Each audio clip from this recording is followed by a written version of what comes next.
नमस्कार दोस्तों, स्वागत है आप सभी भाइयों बहनों का आपके अपने online YouTube channel agri Gurujis AGT में। दोस्तों आज एक नए सेशन का स्टार्ट हम लोग कर रहे हैं, शुभारंभ कर रहे हैं, जिसमें हम लोग पहले सीरियल्स क्रॉप के बारे में बात करेंगे, उसके बाद फिर हार्टिकल्चर के जो भी क्रॉप्स रहेंगे, उसके बाद फिर वेजिटेबल, देन हम लोग फ्लावर क्रॉप्स के बारे में जितने भी प्रश्न उनसे बन सकते हैं कंप्लीट वन लाइनर के रूप में हम लोग देखेंगे। और आप सभी भाइयों बहनों से रिक्वेस्ट है कि आप जिस भी किसी एग्रीकल्चर एग्ज़ाम की तैयारी कर रहे हैं, अगर आपके सिलेबस में ये सब्जेक्ट वाला जो है ये हमारा क्रॉप्स वगैरह दी हुई हैं, तो इस सेशन को आप लोग बिल्कुल लास्ट तक देखिएगा।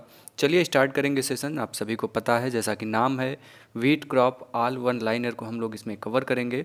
आप लोग देखते हुए चले जाइएगा और जहाँ भी आपको शंका समस्या होगी कमेंट करिएगा। चलिए स्टार्ट करते हैं सेशन और बात करेंगे पहले महत्वपूर्ण प्रश्न के बारे में। ठीक है, तो पहला प्रश्न है हमारा botanical name of dwarf wheat.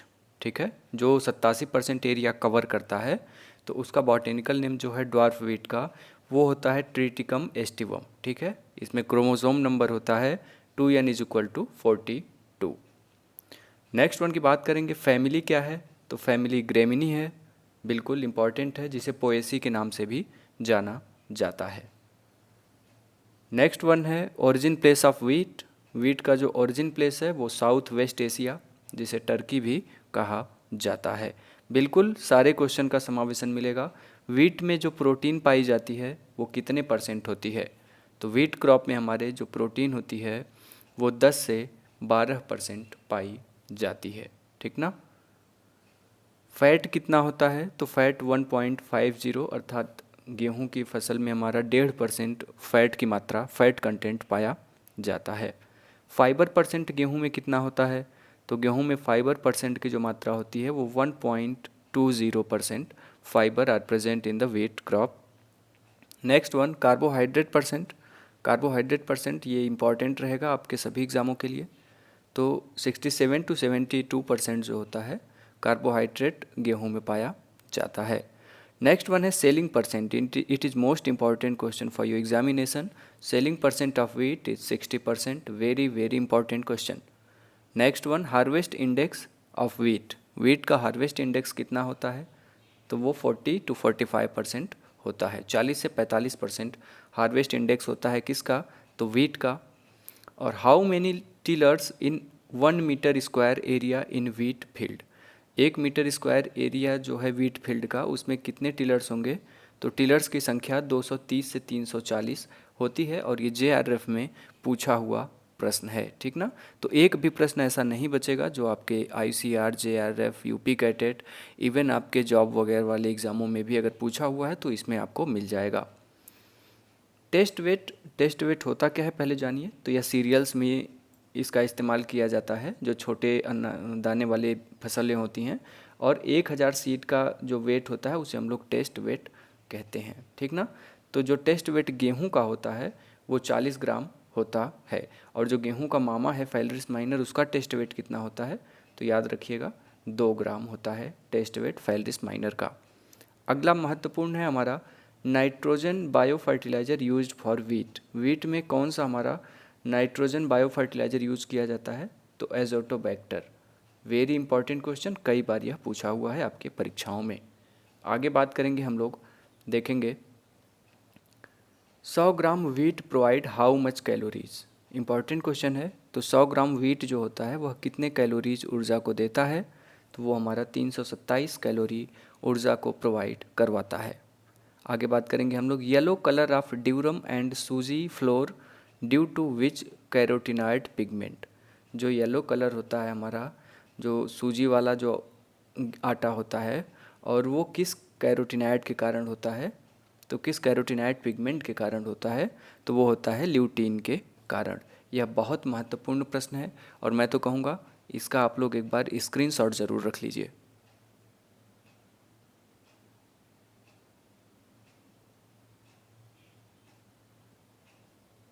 चलेंगे आगे, हम लोग बात करेंगे वर्ल्ड स्टेपल फूड कौन सा है, तो वो हमारा वीट है। आगे बात करेंगे वीट आल्सो नोन एज। तो वीट जो है हमारा, इसे किंग ऑफ सीरियल के नाम से भी जाना जाता है और यह इम्पॉर्टेंट रहेगा।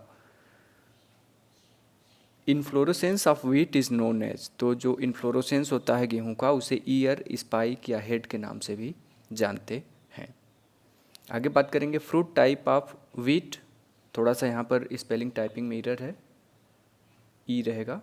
व्हीट जो फ्रूट टाइप होता है व्हीट का वो क्या होता है, तो वो कैरियोप्सिस होता है। आगे बात करेंगे central zigzag of wheat grain is known as, जो जिगजैग एक्सिस होती है व्हीट की, आप लोग देखे होंगे, जो जहाँ पे दाने सेट होते हैं उसे क्या कहा जाता है, तो उसे रैकिस कहा जाता है, और आईसीआर के एग्ज़ाम में यह आया हुआ प्रश्न है। आगे बात करेंगे हम लोग seed rate of wheat crop, important रहने वाला है। जो सीड रेट होता है व्हीट क्रॉप का वो कितना होता है, तो जनरली 100 kg पर हेक्टेयर होता है। अगर वहीं बात कर लेगा seed rate of wheat for salt affected soil के लिए, तो साल्ट अफेक्टेड सॉइल के लिए जो सीड रेट होता है वो 125 kg प्रति हेक्टेयर होता है। Seed rate for sowing by dibbler, अगर डिबलर से हम लोग गेहूं की बुआई कर रहे हैं तो हमें कितनी सीड रेट की आवश्यकता होगी, तो 30 किलोग्राम प्रति हेक्टेयर के दर से आवश्यक हो जाएगा। Seed rate in zero tillage, most important question. Zero tillage जो शून्य भूपरिष्करण की क्रिया के द्वारा जो बुआई की जाती है गेहूं की, उसके लिए सीड रेट की कितनी आवश्यकता होती है, तो 140 किलोग्राम प्रति हेक्टेयर सीड रेट की आवश्यकता होती है। अगर वहीं हाइब्रिड वीट की बात करेगा तो 67 kg प्रति हेक्टेयर सीड रेट की आवश्यकता होती है हाइब्रिड वीट के सोविंग करने के लिए। और जितने भी यहाँ पर आपको मिले हैं ये सभी किसी न किसी एग्ज़ामों में पूछे हुए हैं, गेहूं से ये सभी प्रश्न बने हुए हैं। नेक्स्ट वन है हमारा sowing time of wheat for better production. अधिक उत्पादन लेने के लिए, अच्छा उत्पादन पाने के लिए जो गेहूं की बुआई होती है वो कब करी जाती है, तो मिड अक्टूबर से मिड नवंबर के बीच में अगर हमें बेटर प्रोडक्शन लेना है तो सबसे फेवरेबल टाइमिंग होता है for the sowing of wheat crop. Next one की बात करेंगे, इंपॉर्टेंट सेशन है बिल्कुल, कैसा लग रहा है कमेंट करके लास्ट में बताइएगा। New method of wheat sowing, तो वो कौन सा मेथड है, तो FIRB, इसका पूरा नाम होता है फरो इरीगेटेड रेज्ड बेड, या फरो इरिगेशन रेज्ड बेड, जो भी आपको अलग अलग मिल जाता है तो फर्ब हो जाएगा, ठीक है। प्लांट स्पेसिंग गेहूं के लिए कितनी होती है, तो प्लांट स्पेसिंग जो होता है वो 22.5 सेंटीमीटर इंटू 5 सेंटीमीटर होता है, अर्थात 22.5 गुणे 5 सेंटीमीटर की प्लांट स्पेसिंग रखी जाती है गेहूं की फसल में। आगे बात करेंगे हम लोग wheat, which gene responsible for dwarfness in wheat, most important question. तो जो ड्वार्फनेस है उसके लिए कौन सा जीन रिस्पॉन्सिबल है, तो Norin 10, most important question. And next one is the dwarf winter variety of wheat first time developed through using Norin gene by, जो पहली बार हमारा ड्वार्फ विंटर वेराइटी थी गेहूं की उसे डेवलप किया गया था by the using of Norin gene, Norin 10 जो जीन था इसके उपयोग के द्वारा। तो सबसे पहले ये कार्य किसने किया, तो डॉक्टर OA वोगेल महोदय के द्वारा यह कार्य किया गया था। नेक्स्ट वन की बात करेंगे, wheat protein is called as, तो व्हीट प्रोटीन को क्या कहा जाता है, मोस्ट इंपॉर्टेंट है, तो उसे ग्लूटीन कहा जाता है। And next one protein which is important for roti making या चपाती मेकिंग भी से क्वेश्चन पूछ लेता है, तो वो भी हमारा ग्लूटीन है। ये दोनों आपके लिए इम्पॉर्टेंट क्वेश्चन रहने वाले हैं आपके एग्ज़ामों में।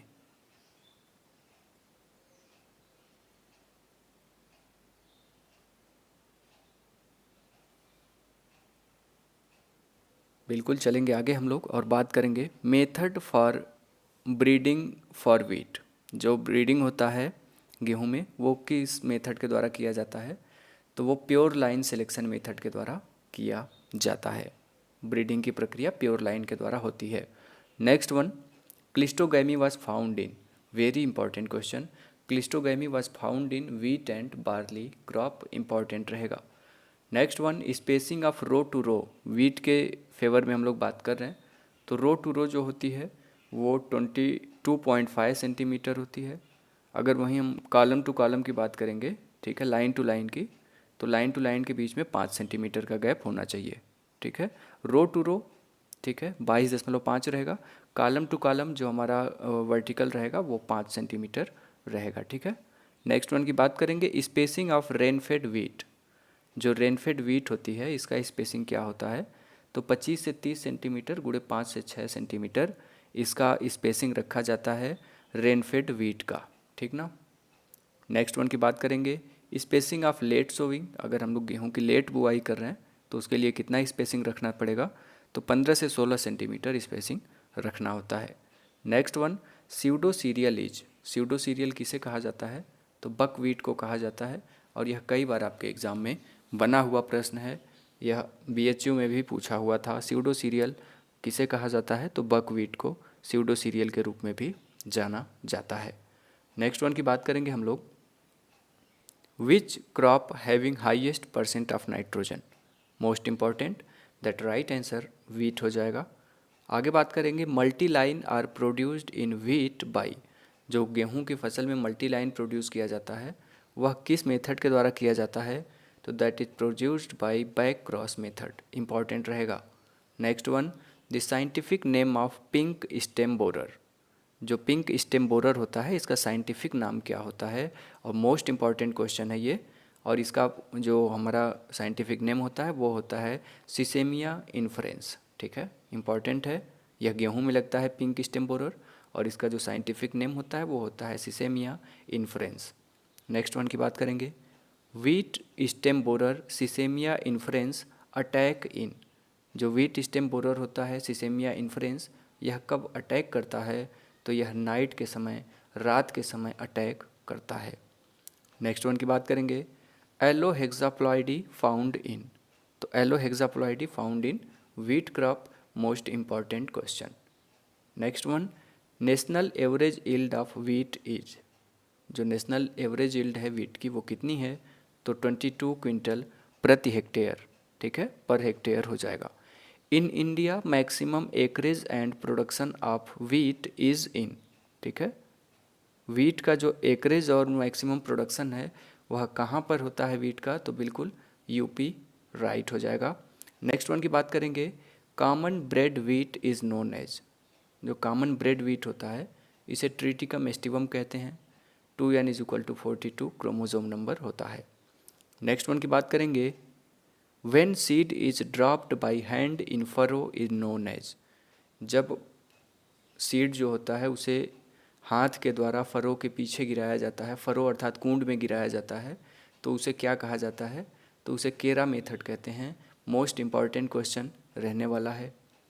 Next one, seminal roots are. Wheat के बारे में बात हो रही है, भूलिएगा नहीं, सेमिनल रूट्स आर। तो जो सेमिनल रूट्स होते हैं गेहूं की, ये टेम्परेरी रूट्स होते हैं। नेक्स्ट इंपॉर्टेंट जो क्वेश्चन आपका वीट से बनेगा, बल्क डेंसिटी ऑफ सॉइल ग्राम प्रति centimetre for good crop of wheat. तो 1.5 होता है बल्क डेंसिटी, बिल्कुल इंपॉर्टेंट रहेगा। वीट इज़ ए, तो वीट कैसा है, तो वीट जो हमारा होता है यह हेक्साप्लॉइडी प्लांट होता है। The bread wheat is, bread wheat कौन सा है, बिल्कुल ट्रिटिकम वुल्गेर जो होता है इसे ब्रेड वीट भी कहा जाता है। सॉरी, ब्रेड वीट नहीं, ब्रीड है ये, ब्रीड वीट जो है यह हमारा ट्रिटिकम वुल्गेर हो जाएगा, ब्रेड वीट तो हमारा अलग हो जाएगा, ठीक है। आगे बात करेंगे हम लोग मैक्रोनी वीट। मैक्रोनी वीट जो हमारा होता है इसे ट्रिटिकम ड्यूरम कहा जाता है, और इसमें क्रोमोसोम नंबर होता है 2n इज इक्वल टू 28, और अगर n की बात कर देगा तो n इज इक्वल टू 14 हो जाएगा। ये भी आपसे घुमा के पूछा जा सकता है। आगे बात करेंगे, Indian dwarf club wheat is, ठीक है, इंपॉर्टेंट रहेगा। जो ड्वार्फ क्लब वीट है इसे क्या कहते हैं, तो ट्रिटिकम स्फेरोकोकम कहा जाता है। Emmer wheat is known as, emmer wheat जो होता है इसे ट्रिटिकम डाइकोकम कहा जाता है। और highest grown wheat species in India, most important that is Triticum aestivum, 87% area को कवर करता है, और यह ड्वार्फ वेराइटी होती है, इंपॉर्टेंट रहेगा, स्क्रीनशॉट बना लीजिए।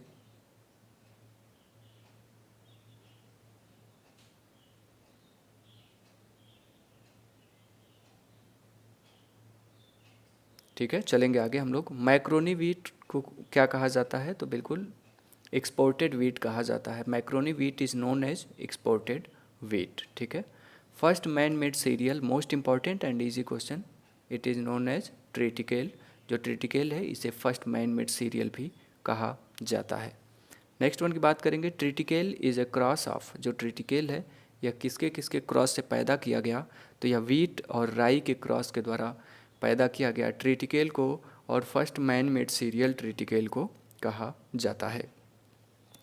The variety best suitable for sowing of rainfed area, rainfed area के लिए जो इंपॉर्टेंट वेराइटीज़ हैं यहाँ से क्वेश्चन बनता है।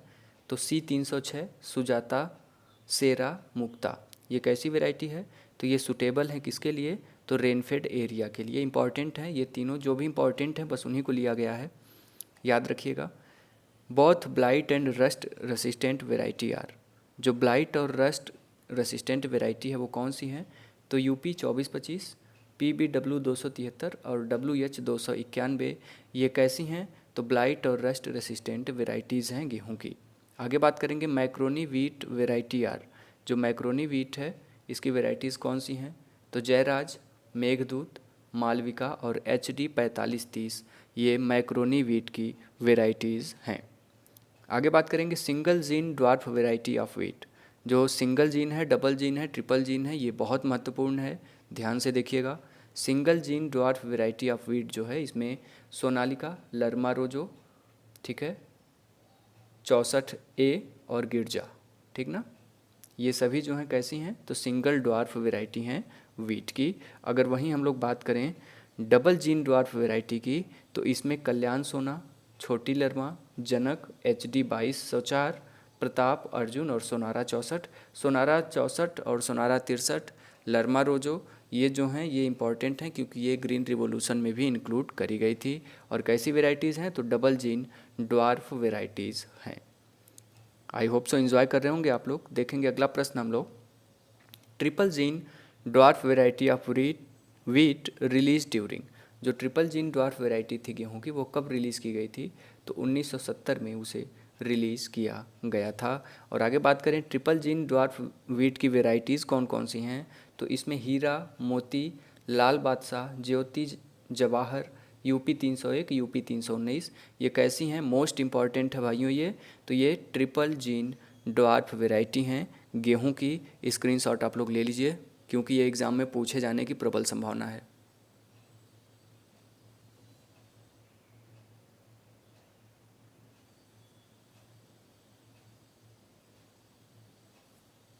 बिल्कुल चलेंगे आगे, हम लोग बात करेंगे most of the present day India's wheat variety contain the gene, जो वर्तमान में है इंडिया में वीट वो कौन से जीन को लिए हैं अर्थात धारण किए हैं?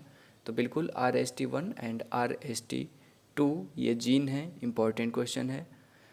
When come the turning point in wheat production in India, dwarf variety introduced in India, यह भी क्वेश्चन आपसे पूछा जा सकता है। तो बिल्कुल 1963 के समय जो गेहूं के उत्पादन में टर्निंग पॉइंट था वो किसके कारण था? तो ड्वार्फ वैरायटी के कारण ही यह संभव हो पाया है, जो गेहूं में भारत आत्मनिर्भर हो पाया। और ठीक 3 साल के बाद हमारा हरित क्रांति शुरू हुआ जिसमें गेहूँ और धान को मुख्य रूप से शामिल किया गया और दलहनी फसलों को छोड़ दिया गया था। आगे बात करेंगे हम लोग high yielding dwarf varieties are developed by, जो हाई यील्डिंग ड्वार्फ वेराइटीज़ थी इन्हें किसके द्वारा डेवलप किया गया था? तो डॉक्टर नॉर्मन ई बोरलॉग के द्वारा डेवलप किया गया था हाई यील्डिंग ड्वार्फ वेराइटीज़ को। नेक्स्ट वन है which dwarf varieties firstly used in India for farming, तो जो ड्वार्फ वेराइटी कौन सी थी जो पहली बार यूज़ की गई थी भारत में खेती के लिए? तो लरमा रोजो, सोनारा 64, मैंने बताया भी कि ये सभी हमारे ग्रीन रिवॉल्यूशन में भी इंक्लूड करी गई थी जिसके कारण आमूलचूल उत्पादन हुआ और भारत खाद्यान्न उत्पादन में आत्मनिर्भर बन पाया। सुटेबल लेट सोविंग वेराइटी अर्थात देर से बुआई के लिए सुटेबल वेराइटीज़ सोनालिका, लरमा रोजो, 64A और गिरजा, ये लेट सोविंग के लिए सुटेबल वेराइटीज़ हैं। अगर वहीं बात करें हम लोग the variety of wheat which is resistant to all 3 rust, most important question, तो गेहूं की कौन सी ऐसी वेराइटी है जो तीनों रस्ट के प्रति रेसिस्टेंट है? तो वो छोटी लरमा है और यह मोस्ट इम्पॉर्टेंट क्वेश्चन हो जाएगा। नेक्स्ट वन की बात करेंगे Pusa Tejas variety of wheat is known as, तो पूसा तेजस को HI 8759 के नाम से भी जाना जाता है। बात करेंगे अगले प्रश्न की common herbicide used to control weed in wheat, तो इसमें हमारा 2,4-D कॉमनली रूप से यूज़ किया जाता है। और जो 2,4-D है इसके बारे में फैक्ट है कि यह हार्मोन और हर्बिसाइड दोनों के रूप में यूज़ में लिया जाता है। ठीक है, आगे बात करेंगे हम लोग, इम्पॉर्टेंट क्वेश्चन है initial distinguishing character for identification of Phalaris minor. Very important question. जो फेलरिस माइनर है इसका क्या कैरेक्टर होता है जिसे इसे आइडेंटिफाई किया जा सकता है? तो बिल्कुल इसके लिए, ठीक है, तो जो फेलरिस माइनर का आइडेंटिफिकेशन मार्क होता है वो यही है कि basal nodes remain pink in colour up to 50 days of plant growth. फसल की जब बुआई की जाती है उसके 50 दिन के बाद जो फेलरिस माइनर होता है उसका बेसल नोड जो होता है वो पिंक कलर का हो जाता है। उसके पहले गेहूं से इसे अलग कर पाना थोड़ा सा असंभव होता है, क्योंकि गेहूं का मामा कहा जाता है, दोनों का रंग रूप कैरेक्टर सब बराबर होता है, वो 50 दिन के बाद ही आइडेंटिफाई हो पाता है। आगे बात करेंगे हम लोग important mimicry weed of wheat is. Mimicry weed के रूप में गेहूं के किसे जाना जाता है? तो फेलरिस माइनर को जाना जाता है। मिमिक्री मतलब कॉपी करना, और फेलरिस माइनर सेम गेहूं के कैरेक्टर को कॉपी करता है। अगर 50 दिन के बाद यह इसका जो बेसल नोड होता है वो पिंक ना हो तो इसे पहचान पाना मुश्किल हो जाता है। आगे बात करेंगे which herbicide is used for controlling Phalaris minor. Phalaris minor को कंट्रोल करने के लिए आइसोप्रोट्यूरान नामक हर्बिसाइड को यूज़ में लाया जाता है। और बात करेंगे वहीं most important question, which dicots weed harmful for wheat crop. तो जो डाइकॉट वीड हैं जो गेहूं के लिए हार्मफुल हैं वो कौन कौन से हैं? तो बथुआ, कृष्णनील, सेंजी, चटरी मटरी। ये कैसे हैं? तो ये डाइकॉट हैं, इंपॉर्टेंट है। चीनोपोडियम एल्बम मोनोकॉट है कि डाइकॉट है, आईसीआर पूछ लिया था एक बार, तो ये भी याद रखिएगा कि डाइकॉट हैं। किस में पाए जाते हैं ये सभी? तो ये सभी हमारे गेहूं की फसल में पाए जाते हैं और ये बेहद इंपॉर्टेंट रहते हैं। ठीक है, अगर आप लोग लेना चाहें स्क्रीनशॉट तो ले लीजिए।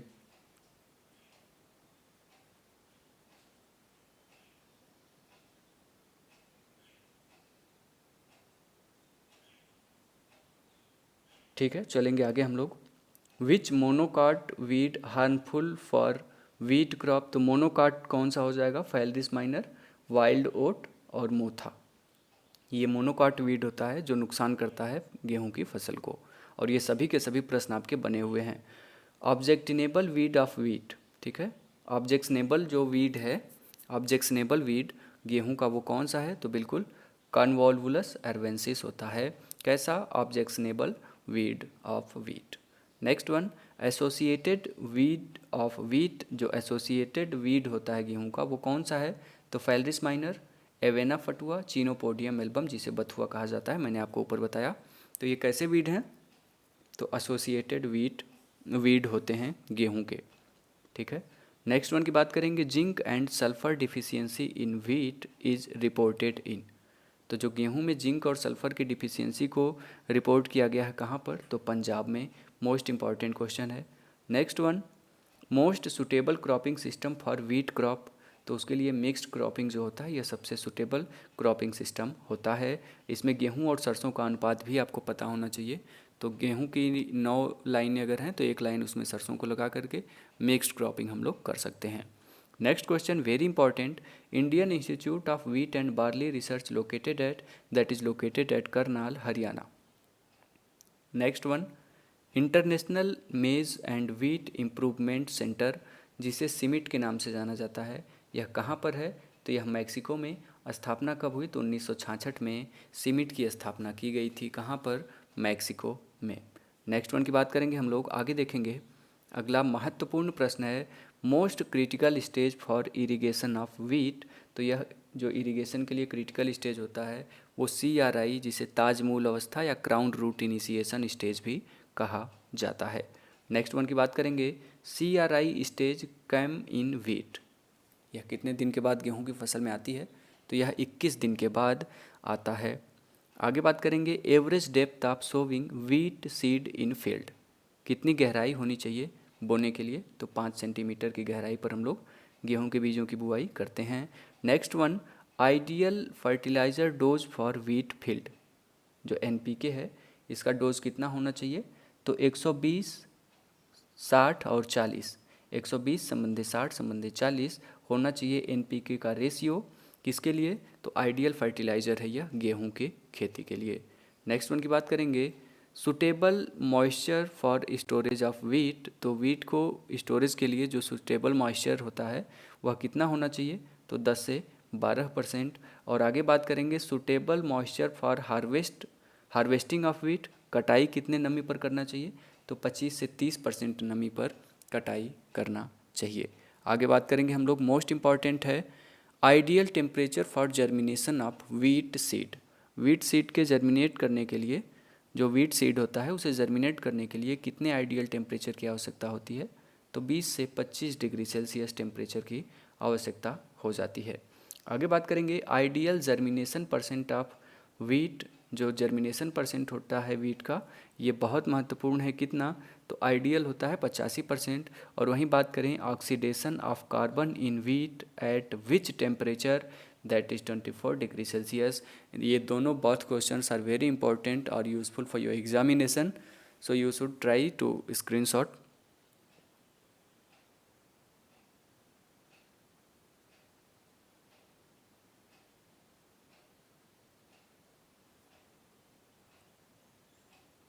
नेक्स्ट वन की बात करेंगे, grain straw ratio, most important question. जो मैक्सिकन वीट है इसमें ग्रेन स्ट्रा रेशियो कितना होता है, तो 1:1.5 होता है मैक्सिकन वीट में, उसके दाने और भूसे का अनुपात। ठीक है। नेक्स्ट वन की बात करेंगे, which disease is known as killer disease of wheat. Most important question. तो वह कौन सा रोग है जिसे गेहूं के किलर डिजीज़ की संज्ञा दी गई है, तो उसे ब्लैक रस्ट जो है इसे किलर डिजीज़ ऑफ वीट कहा जाता है। आगे बात करेंगे, which disease is known as cancer disease.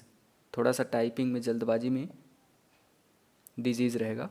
Which disease is known as cancer disease of wheat, तो करनाल बंट को गेहूं का कैंसर रोग या कर्क रोग कहा जाता है। मोस्ट इंपॉर्टेंट क्वेश्चन है भाइयों, इसको देखे रहिएगा। आगे बात करेंगे हम लोग, ठीक है। ब्राउन लीफ रस्ट, जो ब्राउन रस्ट है इसे लीफ रस्ट भी कहा जाता है। यह किसके द्वारा होता है, तो यह पक्सिनिया रिकॉन्डिटा के द्वारा होता है, इंपॉर्टेंट रहेगा। आगे बात करेंगे ब्लैक रस्ट, जिसे स्टेम रस्ट भी कहा जाता है, यह किसके द्वारा होता है, तो यह पक्सिनिया ग्रेमिनिस ट्रेटिसाई के द्वारा होता है। एंड येलो रस्ट जो होता है, जिसे स्ट्रिप रस्ट भी कहा जाता है, यह पक्सिनिया स्ट्रीफॉर्मिस के द्वारा हो जाता है। नेक्स्ट वन की बात करेंगे, which rust disease most damaging among all 3 rust disease in India. तो सबसे ज़्यादा जो तीनों प्रकार के रस्ट गेहूं में होते हैं उसमें सबसे ज़्यादा डैमेज कौन सा रस्ट करता है, तो दैट इज़ ब्राउन रस्ट। यह जो होता है इसका डैमेजिंग परसेंटेज सबसे हाई होता है। आगे बात करेंगे करनाल बंट कास्ड बाई। करनाल बंट किसके द्वारा होता है, तो निवोसिया इंडिका के द्वारा होता है। और सबसे पहले इसे रिपोर्ट किसने किया, तो मित्रा एट अल, अर्थात मित्रा और उनके सहयोगियों ने सबसे पहले करनाल बंट को रिपोर्ट किया था, जो किसके द्वारा होता है, निवोसिया इंडिका। कब किया, 1930 में। कहाँ किया, तो करनाल हरियाणा में किया था। और आगे जो आ रहा है बहुत महत्वपूर्ण प्रश्न है, in which disease produce black powder in place of grain of wheat. तो कौन सा रोग है जो दाने के स्थान पर काले पाउडर का निर्माण कर देता है, तो बिल्कुल लूज स्मट हो जाएगा, बिल्कुल। यह इंटरनली सीड बॉर्न डिजीज़ होता है, यह भी याद रखिएगा। ISBD का मतलब है इंटरनली सीड बॉर्न डिजीज़। तो कौन सा है, तो लूज स्मट। ठीक है। नेक्स्ट वन की बात करेंगे, इंपॉर्टेंट है, powdery mildew of wheat caused by. जो वीट का पाउडरी मिल्ड्यू होता है वो किसके कारण होता है, तो वह इरिसाइफी ग्रेमिनिस ट्रिटिसाई के द्वारा होता है, जिसे ब्लूमेरिया ट्रिटिसाई भी कहा जाता है, इंपॉर्टेंट रहेगा। आगे बात करेंगे, year cockle of wheat is caused by. जो ईयर कॉकल होता है गेहूं का, यह किसके द्वारा होता है, तो यह हमारा एंग्विना ट्रिटिसाई के द्वारा होता है। और जो एंग्विना ट्रिटिसाई है यह क्या है, तो यह निमेटोड है जिसके द्वारा गेहूं में ईयर कॉकल बीमारी हो जाती है। नेक्स्ट वन की बात करेंगे, very important question, serious paste of wheat. तो वाइट ग्रब और टर्माइट ये कैसे हैं, तो सीरियस पेस्ट हैं वीट के लिए।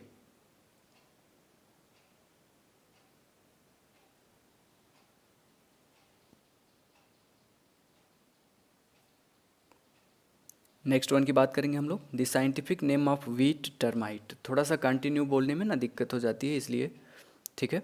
The scientific name of wheat termite, जो गेहूं का टर्माइट होता है उसका साइंटिफिक नेम क्या है, तो ओडंटोटर्मिस ओबेसस या ओडंटोटर्मस ओबेसस होता है। आगे बात करेंगे, which pest attack all the part of wheat, that is termite. Termite जो है यह फसल के पूरे भाग पर अटैक कर लेता है, बिल्कुल। Spring wheat length of the total growing period, तो जो स्प्रिंग वीट का टाइमिंग होता है वो 100 से 130 दिन होता है। आगे बात करेंगे, कुछ इंपॉर्टेंट फैक्ट और भी हैं।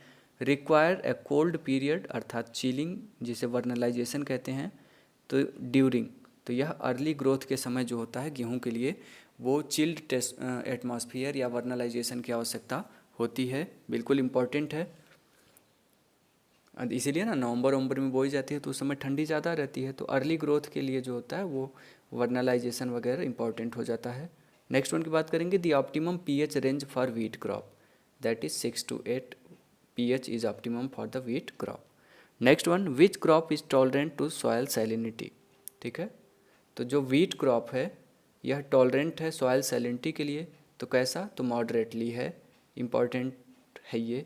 Wheat is a which type of plant, जो व्हीट है हमारा गेहूं है यह किस टाइप का पौधा है, तो यह सेल्फ पॉलिनेटेड और लॉन्ग डे प्लांट होता है गेहूं। कैसा रहता है याद रखिएगा, LDP का मतलब है लॉन्ग डे प्लांट, और सेल्फ पॉलिनेटेड अर्थात स्वपरागित फसल होती है। अगर मेज़ की बात करेगा तो वो हमारी हाईली क्रॉस पॉलिनेटेड होती है। वीट कैसा पौधा है, तो वीट हमारा आपको मैंने ऊपर बताया कि शॉर्ट डे प्लांट है, लॉन्ग डे प्लांट है, बिल्कुल सेल्फ पॉलिनेटेड है, और जो C3 प्लांट है ये इम्पॉर्टेंट है। आगे बात करेंगे, rust is a which type of disease, तो रस्ट जो होता है यह एयरबॉर्न डिजीज़ होता है, जो गेहूं में रस्ट लगता है। आगे बात करेंगे, very very important question, Karnal bunt affected wheat flour, why does the smell like a fish, जो करनाल बंट में सड़ी हुई मछली जैसी गंध आती है ना, वो किसके कारण आती है, तो due to trimethyl amine, trimethyl amine के कारण जो हमारा करनाल बंट होता है उससे सड़े हुए मछली की गंध आती है, और यह इम्पॉर्टेंट रहेगा। आगे बात करेंगे हम लोग, which chemical use for rat control in wheat field, अर्थात जो गेहूं की खेत होता है हमारा फसल होती है उसमें चूहों को नियंत्रित करने के लिए क्या किया जाता है, तो एल्युमिनियम फास्फाइड का चारा बनाया जाता है। नेक्स्ट वन है, सोविंग डेप्थ ऑफ व्हीट कितना है, 5 सेंटीमीटर, इज डिपेंड ऑन, तो यह किस पर डिपेंड करता है, तो कोलियोप्टाइल लेंथ, LEN रहेगा, ठीक है, कोलियोप्टाइल लेंथ के ऊपर डिपेंड करता है। वैसे जनरली जो सोविंग डेप्थ होती है वो 5 सेंटीमीटर की होती है हमारी गेहूं की फसल के लिए। आगे बात करेंगे, इम्पॉर्टेंट फैक्ट है, in cloudy weather, high humidity and low temperature condition, which disease is more likely in wheat more possible, तो अगर हमारा कैसा है, क्लाउडी वेदर है, हाई ह्यूमिडिटी है, लो टेम्परेचर कंडीशन है, तो उस समय रस्ट डिजीज़ के लगने की संभावना सबसे प्रबल हो जाती है, और यह बहुत महत्वपूर्ण प्रश्न है आपके एग्जामों के लिए। Next one, the crown root system in wheat is developed from which root system, जो क्राउन रूट अर्थात ताजमूल निकलता है वह किस रूट के द्वारा, तो सेकेंडरी रूट सिस्टम के द्वारा उसका डेवलपमेंट होता है, जिसे हम लोग CRI स्टेज कहते हैं। तो ये रहा हमारा गेहूं से बनने वाला A to Z complete session. कैसा लगा है कमेंट करके बताइएगा, अगर अच्छा लगा है तो लाइक करिएगा, बहुत अच्छा लगा तो एक बार शेयर ज़रूर करिएगा, और सभी सब्जेक्ट का हम लोग जो हमारी फसलें हैं उनको इसी टाइप से लेकर के चलेंगे। तो जो भी भाई बहन आपके संपर्क में होंगे उनको ज़रूर बताइएगा। मिलते हैं नेक्स्ट सेशन में, तब तक हंसते रहिए, मुस्कुराते रहिए, पढ़ते रहिए। एग्री गुरुजी AGT।